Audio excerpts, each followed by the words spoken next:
厝安尼煮煮甜的，安那煮来去。是啊，做安尼真张油。做好的爱浸蛋糕、清蛋糕给，渐渐的爱浸啊。狭小的空间，2位年过半百的妇人，一位是捏肚脐饼超过30年的师傅，一位是传承肚脐饼文化超过30年的老板娘。这一捏一揉之间，是对客家文化还有美食的坚持。客家人要请日本人吃点心啊，结果他们想了很久。以前我们客家庄是很穷嘛，就没有什么好的点心啊。日本人又很喜欢吃甜点啊，后面他们就想了很久，就用那个绿豆啊，结果很多人就觉得说他做了又不大啊，就好像我们人的那个肚脐凹下去。名称来自于外形，而这小零嘴倒也变成客家小孩的奶嘴了。小孩子就很喜欢吃那个大拇指啊。那个师傅就灵机一动，就把它做像这样长一点，去烤，这开始就有一点像奶嘴的样子。一个个小面团慢慢膨胀，有没有像一朵绽开的玫瑰花？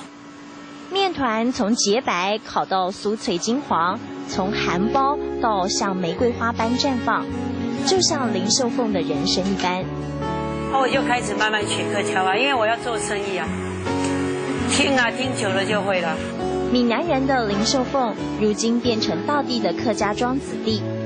当初嫁来客家庄，一做30年。他也是客家人啊，你看有客家面，客家。因为我每天玩面粉，所以有客家面粉。肚脐饼的制作也很跟得上潮流，很养生就对了，没有添加什么，就是绿豆。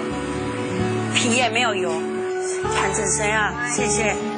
新设计的外盒包装，喜气大红，配上花布，油桐花色放满一盒，暖暖心意。它从一个面粉可以白白的面，可以把它变成一个很这样子色香味俱全的食物，真的是每天看起来心情上就很舒服。好吃。